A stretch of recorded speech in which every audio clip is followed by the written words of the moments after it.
Hello everyone, and welcome back to the Mindful Homestead. Today we're gonna have a little bit of a tailgate tractor talk.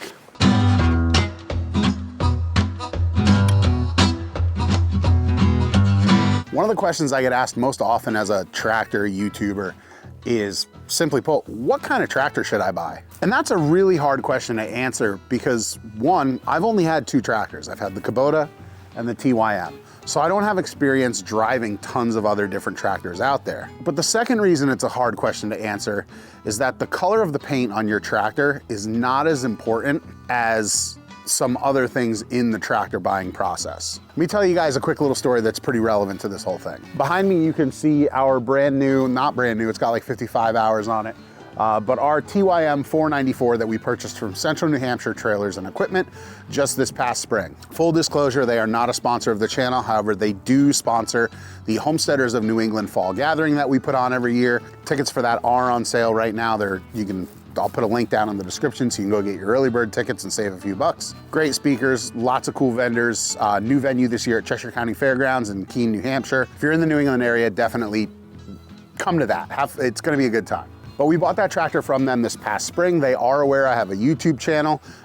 We've shot a video with them, which I'll link up in the corner here. Generally pretty cool folks. In a recent video where I recorded myself putting our snowblower on the rear of the tractor, I noted that the hydraulic hoses for the chute angle that came with the snowblower, not from the dealer itself, but the ones that came with the snowblower that the dealer sold us, the factory hoses, they were not long enough to work with the rear remotes on my tractor. And I mentioned that I had gone out, I had those made. It cost about $110 to have two 7-foot hoses made to replace the 5-foot or so hoses that were included with the snowblower. I was personally ready to just absorb that cost. It wasn't a big deal to me. I didn't even make a stink about it in the video. I just said, oh, the hoses I got don't work. It's not a universal fit, so I'm gonna get these hoses made up. The new ones got made. It took like 12 hours for the local shop to make them for me. And I paid the guys, slapped them on, and everything has been hunky-dory, working perfect since. I got a call a couple days after that video came out from somebody at the dealership that remembered working with me when we bought the tractor. And he said, hey, I was watching your video. I saw the snowblower hydraulic hoses didn't work for you. Send me a copy of your receipt and we'll take care of that for you. And I replied back pretty quickly. I try not to expect anything from anybody because I'm like a YouTuber or, you know, an influencer, some would say, or anything like that. I'm just a guy with a tractor that uses it and happens to carry around a camera with me. And I said that, I'm like, you don't have to do that. That's not a big deal. It's not your fault. The manufacturer includes hoses. That's great. The hoses they included just didn't work, whatever. And he insisted, he said, no, you bought the snowblower from us with your tractor. We want you to make sure that you're taken care of and everything you need to use the snowblower that you bought from us with your tractor, everything is included. At that point, what are you supposed to do? I grabbed the receipt, I took a quick little photo of it, I emailed it over to him, and 2 days later, I had a check in my mailbox for $110 from Central New Hampshire Trailers and Equipment. And that right there, folks, is about as customer focused as you can get as a dealer in the tractor industry. First off, watching videos to see what's out there in the market, you know, watching a relatively small channel like us and seeing, hey, this guy bought a tractor from us, let's see how he's liking it, let's keep tabs on it. But second, reaching out to a customer and offering to take care of them, and even when the customer says, no, it's not a big deal, persisting and saying, no, this is a big deal, this is something we take seriously, we want to make sure you're good to go. Somebody might make the argument like, oh, they should have tested the snowblower on the tractor before it left the yard. Snowblower was still on a pallet, it was still strapped down. We got a bunch of other implements with it. I don't expect them to take every single implement off the pallet that it comes, you know, freighted in on, test it out, take it off, put it back on the pallet, strap it down for delivery out at my property. That's not the end of the world there. But that experience really, you know, kind of like made me warm in here.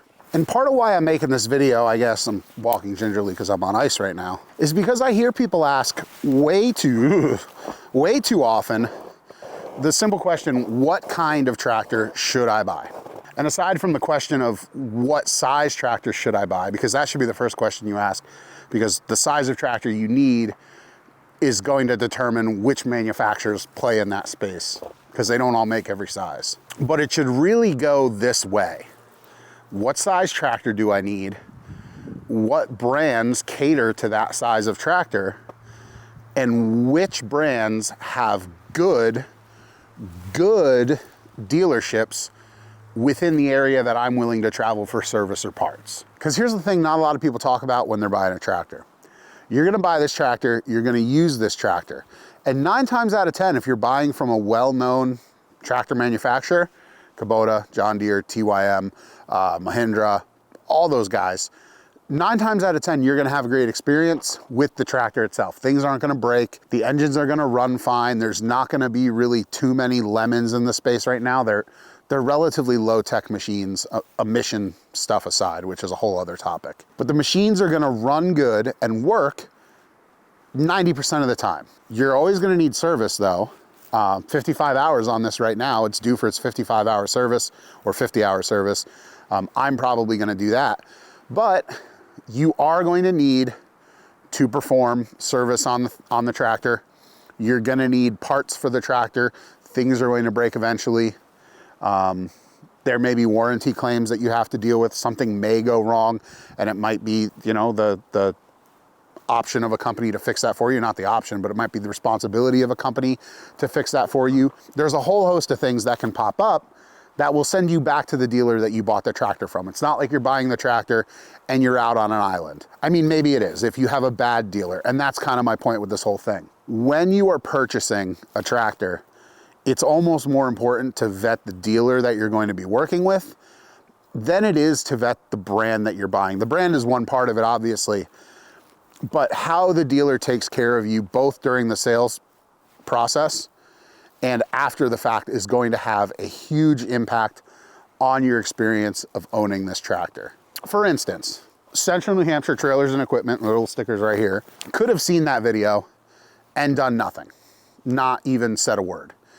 And I wouldn't have thought any ill of them.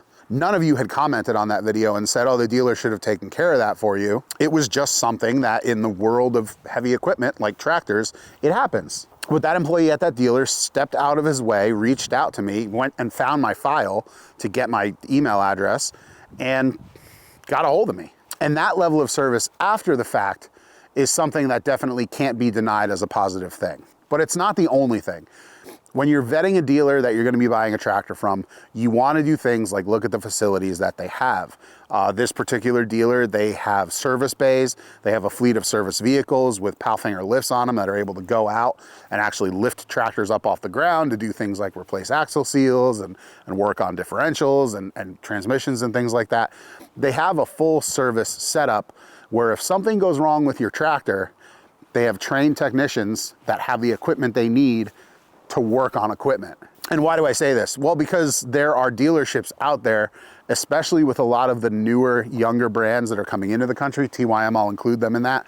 But you have brands like LS, you have brands like Summit, which is actually being sold through Home Depot mostly with independent service stations around the country for warranty work. A lot of these smaller manufacturers, in their efforts to kind of snatch up market share, are bringing on dealers that may not be the best fit for selling tractors. You may roll into a dealership and you may find a bunch of golf carts out front with like 10 tractors lined up next to them and nothing else. I'll call TYM out on this a little. I've seen an Agway here in the Northeast that sells TYM.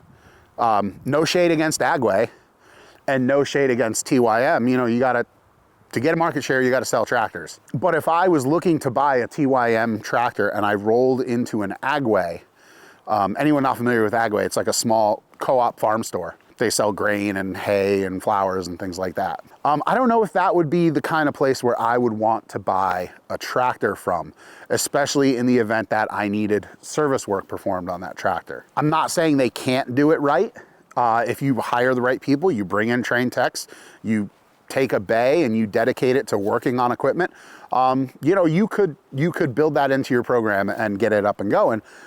But generally speaking, the cost of investment to get something like that up and off the ground in a quality way is not necessarily something you're gonna see a lot of. So when you're checking out tractors on the lot of whatever dealer you're contemplating buying from, don't just look at the tractors, Ask if you can see some of their repair bays. They may not let you in there to kind of snoop around just for insurance purposes, but ask if you can just poke your head in the door of a repair bay.